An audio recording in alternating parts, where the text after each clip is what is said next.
Sheikh Yasir Qadhi does not like ex-Muslims. And we can understand why he doesn't like ex-Muslims. His prophet ordered him to execute anyone who leaves Islam, and for 14 centuries, people like Yasir Qadhi have been beheading apostates. But now he's not allowed to behead apostates. Instead, he has to put up with them. And he is not happy about it. And these murtads, I mean, frankly, it's as if they've chosen to eliminate any noble purpose in their lives, and so they have apparently decided to spend the rest of their lives proving to us how miserable they are after having left Islam. So, ex-Muslims like the apostate prophet and Abdullah Samir and Armin Navabi and Hera Sultan have eliminated any noble purpose in life. It's as if they've chosen to eliminate any noble purpose in their lives.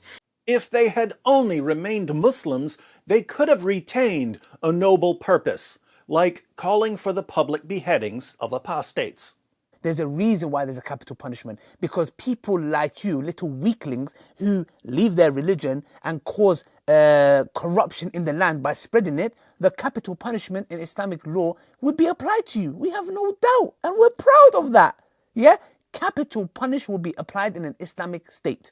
But these ex-Muslims have decided to prove how miserable they are. And so they have apparently decided to spend the rest of their lives proving to us how miserable they are after having left Islam. Ex-Muslims seem to have a strange obsession with the religion they left. Every single tweet and video is about the faith that they hate so much. It's like if you go through a bad relationship or divorce, just leave and move on. But these murtads, they are so cringeworthy as to not even warrant their names being mentioned, much less their ramblings refuted.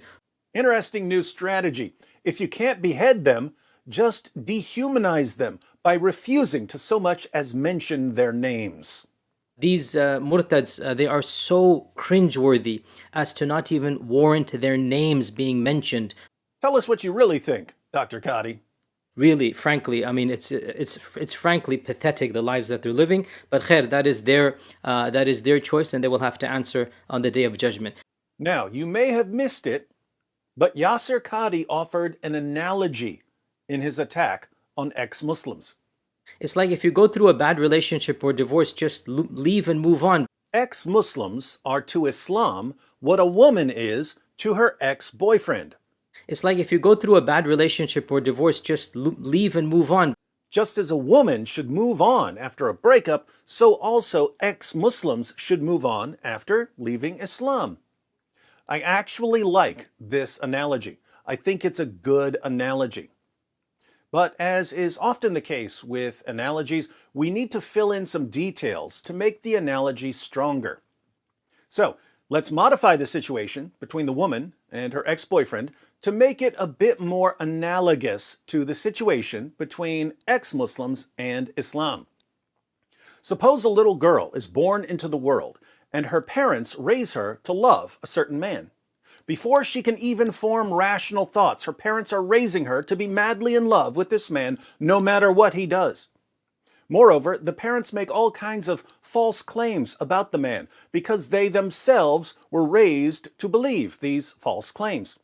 They tell their daughter that the man's suit has been perfectly and miraculously preserved, even though the suit is covered in holes.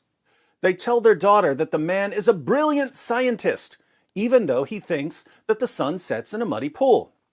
They tell their daughter that he's the greatest man who ever lived, even though the man is a sick, twisted, manipulative, violent moron.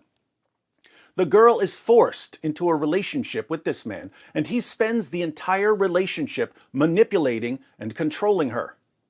Oddly enough, his main obsession is forcing her to dress and eat and drink and think and talk and even go to the bathroom like a 7th century Arab, even though she's not Arab and lives in the 21st century. But she does it. She obeys because he's her boyfriend and a master manipulator. Eventually, however, she's watching some YouTube videos about her boyfriend, and she sees critics of her boyfriend providing conclusive proof that he's a sick, twisted, manipulative, violent moron. His suit is covered in holes. He's not a brilliant scientist. The only reason she loved him was that she had been manipulated into loving him, first by her parents and later by the evil manipulator himself. So she breaks up with him. She leaves him. Her parents are enraged. They say, "We will never accept you as our daughter until you go back to your boyfriend, no matter what he does to you." She then realizes that her parents have been manipulated by him as well, and that he's such a masterful manipulator, he can destroy her relationship with her own family. That's how much control he has. This sounds like the script of a Lifetime movie. But she won't go back to him. So he starts sending her messages saying, "No one leaves me. If I can't have you, no one will. I'm going to find you and I'm going to kill you." He even sends his most devout servants to threaten her with capital punishment for leaving him. The capital punishment in Islamic law would be applied to you. We have no doubt, and we're proud of that. That's when she notices something even more disturbing.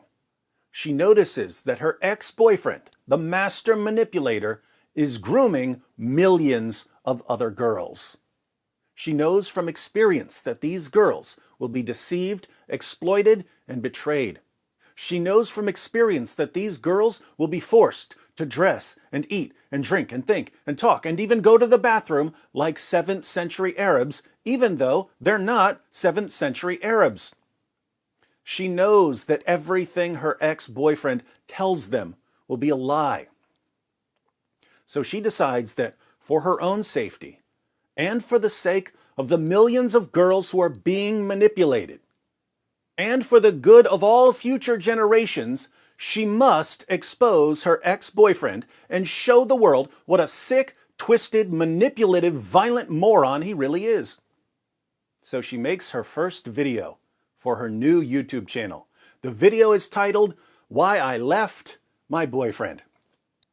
That's when she starts getting mocked and insulted by one of her ex-boyfriend's enforcers, a loyal member of the grooming squad.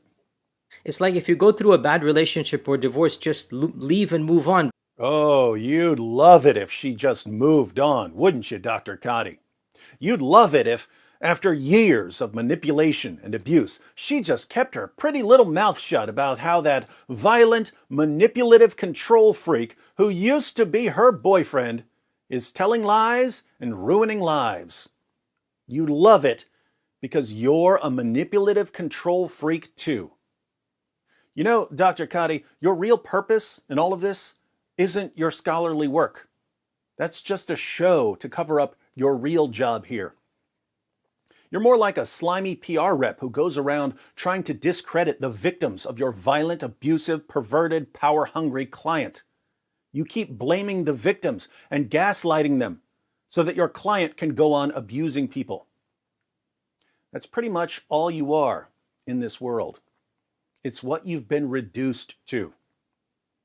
And you say that ex-Muslims are the ones who are living pathetic lives? Really, frankly, I mean, it's frankly pathetic, the lives that they're living. Why do you do this? Because you've been manipulated too, Dr. Qadhi.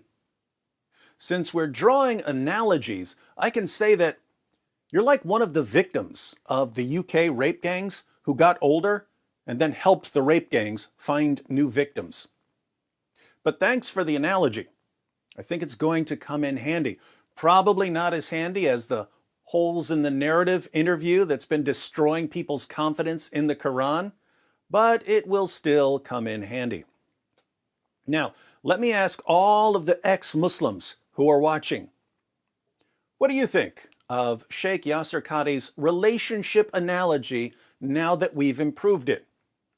Muslims keep asking you why you don't simply move on. In the comments section, explain to them why you keep talking about Islam.